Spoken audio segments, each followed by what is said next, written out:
tutok sa kaayuhan ug kamatuoran. Kredibilidad mao'y gibarugan. Ang bagong yugto ng ating himpilan, ang Sunshine Radio, ay SMNI Radio na. Patuloy kaming magbibigay ng mga balita, impormasyon, serbisyo at inspirasyon para sa Diyos at sa Pilipinas nating mahal. Ang SMNI Radio ay magsisilbing totoong boses ng bayan at maaasahan sa panahon ng pangangailangan. Handa ang SMNI Radio na maging kasama sa bawat yugto ng buhay ng mga Pilipino. Inyong maaasahan na patuloy na magsusulong ang SMNI Radio ng pagbabago at pag-unlad. Asahan ang mas pinaigting at mas pinagandang mga programa na ihahatid ng SMNI Radio. Hindi rin mawawala ang mga programang magbibigay inspirasyon at pananampalataya natin sa makapangyarihang Ama sa pamamagitan ng kanyang hinirang na anak, Pastor Apollo C. Quiboloy. Tuloy-tuloy sa pagkikinig at panonood dahil sa SMNI Radio, araw-araw kami magsisilbi sa inyo. Maraming salamat sa inyong patuloy na pagtitiwala.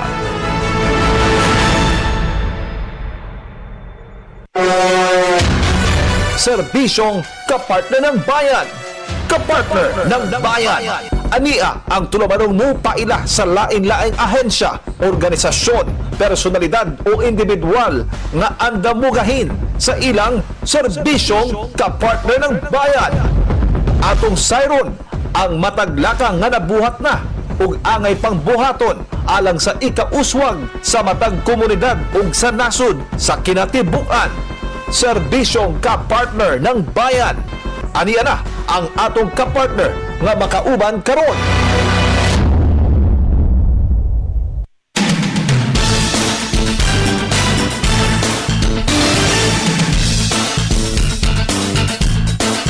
Good afternoon mga kapartners, welcome sa atong programang serbisyong kapartner ng bayan, no? Welcome ug syempre kinahigala kapartner Jim Reviosa kamo nomino sa atong CBN ng DYAR SMNI Radio Cebu sa atong mga listeners.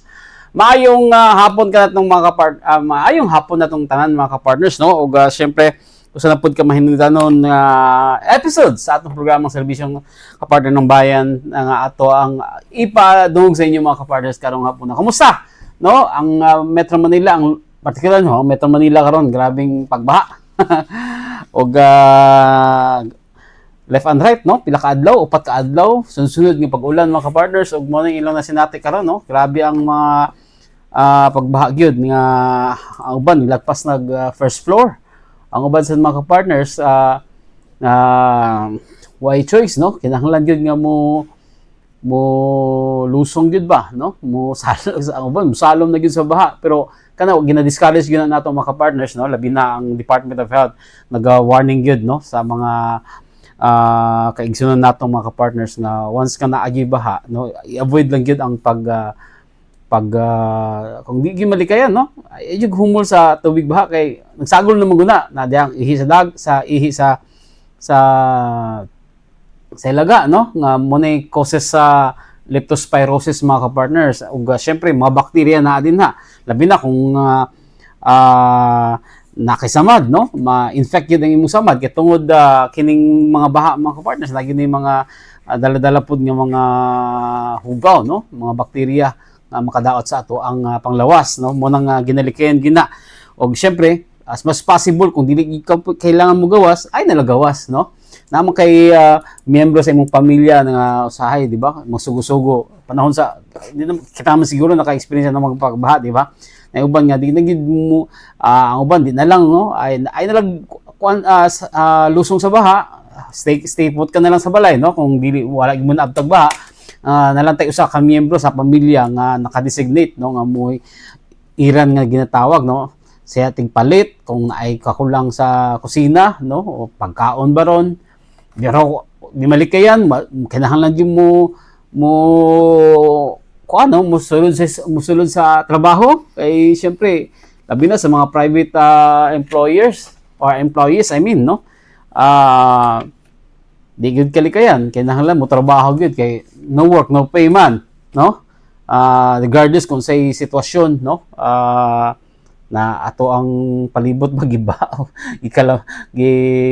naka-experience ba ng kalamidad mga ka-partners mo nang loyang sitwasyon karon no sa Metro Manila. Of course diri sa Cebu nakatagamtamtaan ng mga partners last year, no, sa bagyong Tino nga diin grabe jud pud ang baha ato na experience diri mga partners. Og syempre okay ang weather na to karon, medyo init, no, walay pag-ulan, naalay mga medyo basa-basa nung mga previous days mga partners, pero thank God, no, muna masulti nato nga okay atong sitwasyon karon mga partners. Anyway, karong hapon na mga partners, no, atong paminawon kay nagapasalamat ta sa Bureau of Fire Protection Region 7 sa pag-ila mga ka-partners, no, sa SMNI News, sa DYAR SMNI Radio Cebu tungod kay karang adlaw pud mga ka-partners kay tanan pud gipasidunggan, no, ang SMNI News mga ka-partners, gitagan tag pag-ila, no, mo ang ilahang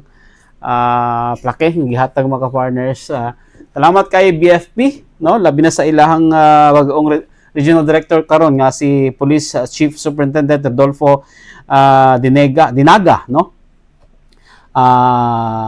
Regional Director sa BFP Region 7 mga ka-partners, kay si Trajeras, no, na transfer man sa laing assignment na pod, si Director Trajeras, no, karon bag-o ang atong Regional Director karon. Salamat kay sa BFP, no, og syempre mga ka-partners, ato sang paminaw, no, kay naapod, no, ang ato ang hepe, ang OIC chief sa Bureau of Fire Protection as guest of honor and speaker, no, lalain si si Fire Chief Superintendent Wilberto Rico Neil Quancho, no, moy ato ang hepe sa OIC chief, no, sa BFP, Bureau of Fire Protection, pero girepresentar siya mga ka-partners ni Fire Chief Superintendent Robert, no, nga moy naghatag mensahe in behalf kay Fire Chief Superintendent Quan Chu mga ka-partners. O muna akong ipadungog sa inyo mga ka-partners, no, ang iyahang mensahe. Paminaw na to mga ka-partners.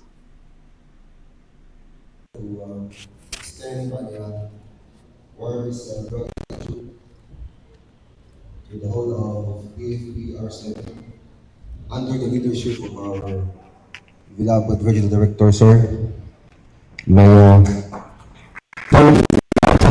in the Academy, Chief Superintendent Dinaga, sir.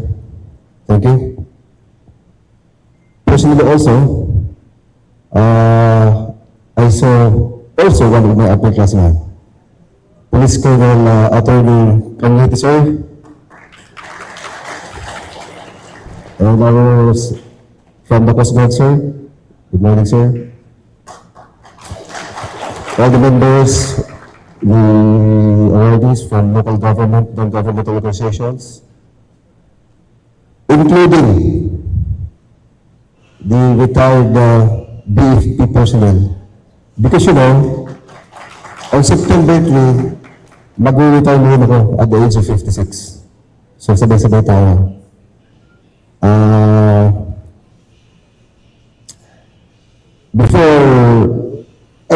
First is that it is my the great and honor and privilege to represent our officer in charge, who has also an equally significant activity in the national headquarters. So it's an honor for me to represent our officer in charge. I will now deliver the message of our officer in charge to the Regional Director and officers of BFP Region 7, our dedicated firefighters, personnel, guests, partners, and most especially to all the men and women who continue to serve our communities. My warmest congratulations on your 35th anniversary. 35 years ago, the Bureau for Protection was formally established under Republic Act 1675. Since then, our organization has continued to evolve. We have the Republic Act 9263, professionalizing the fire service. We have also the 9514, strengthening our fire code and our responsibility to prevent fires before they happen. We have the Republic Act 10121, strengthening our role in disaster risk reduction and management. We have Executive Order number 56, reinforcing our capability for search and rescue.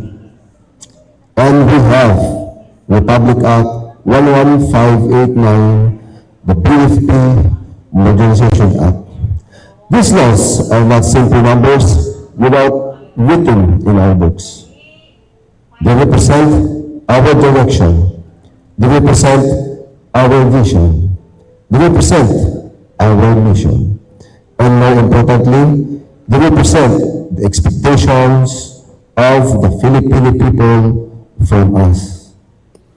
As we look at the next 5 years, we must recognize that our modernization law will soon be approaching its 10th year. And one day, we will be asked, where are we now? What has happened to the modernization of the BFP? How much have we changed? And honestly, if that questions were asked today, it would be difficult to give a complete answer. Because we know that we still have a long way to go. But I do not want us to look at modernization simply as a list of equipment, buildings, fire trucks, technology, or facilities. Modernization is about opening doors of opportunity. It is about giving our people better tools, better training, better facilities, better system, better protection, and ultimately, a better fire service for the Filipino people.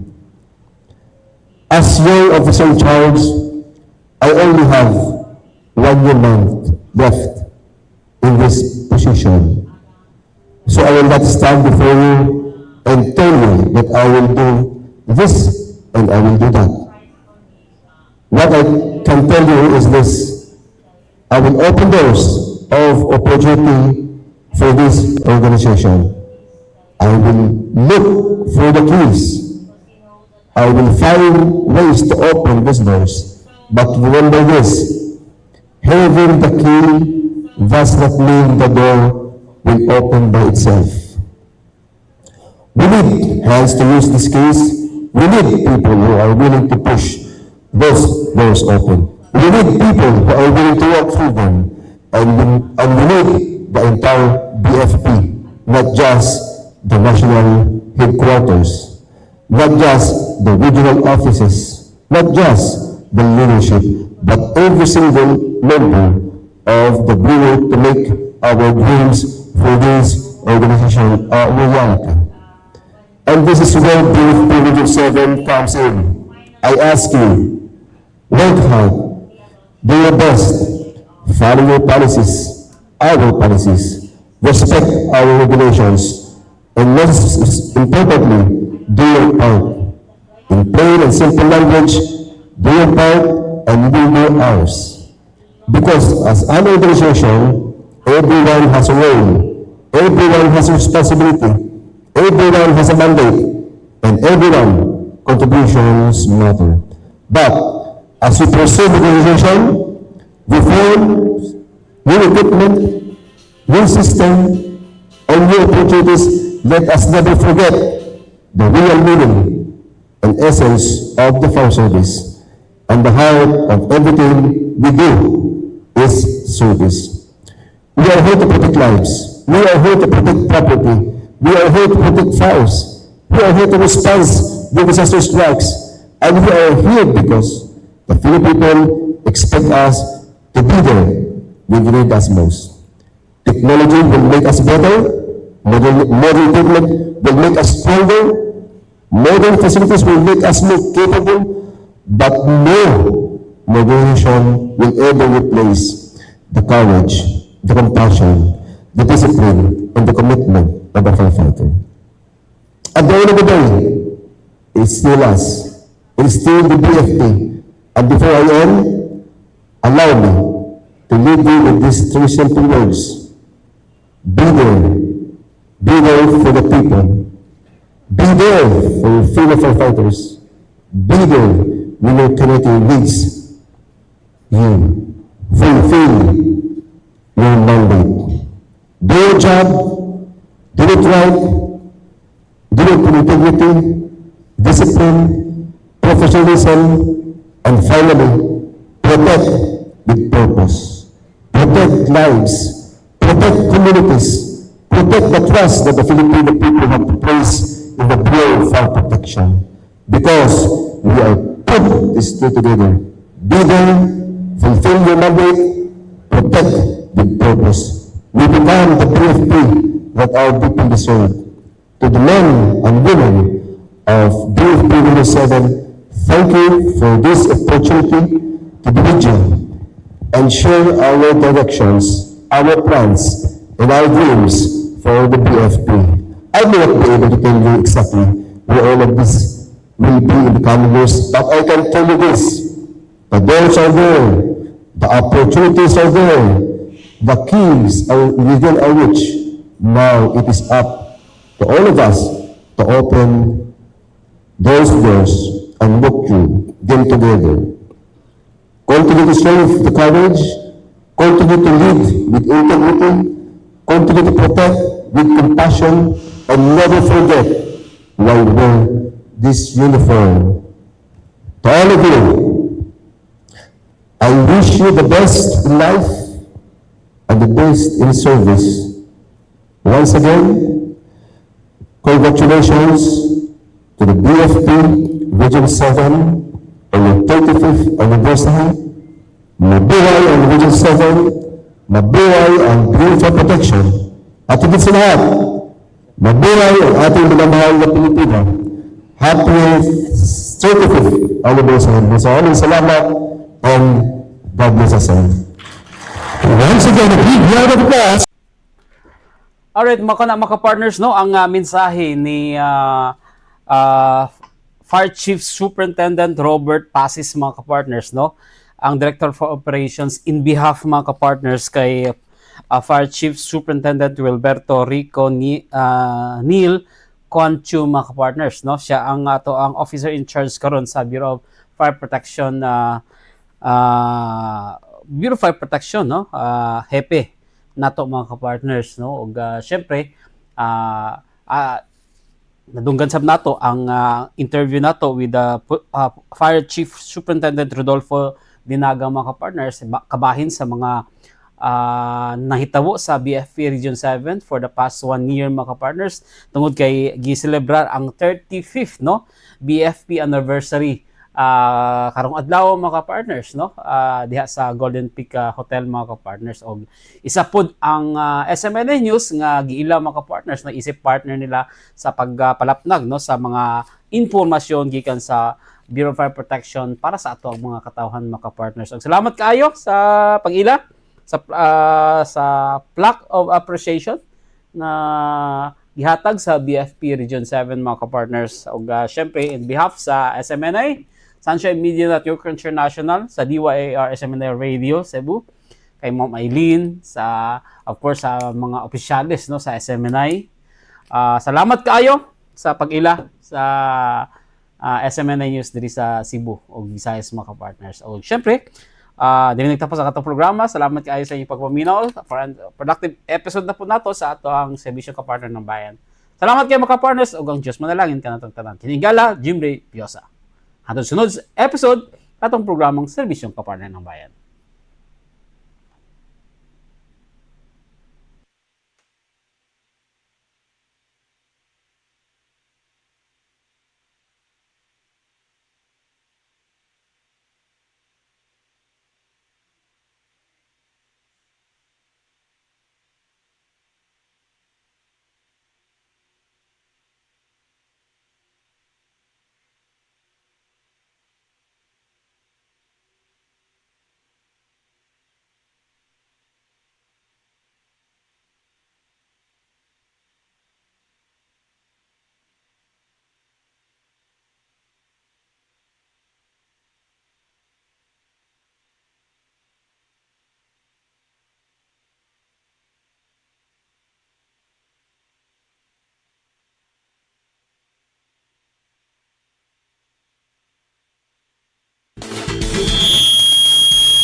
kadto ang tulumanong serbisyong kapartner ng bayan.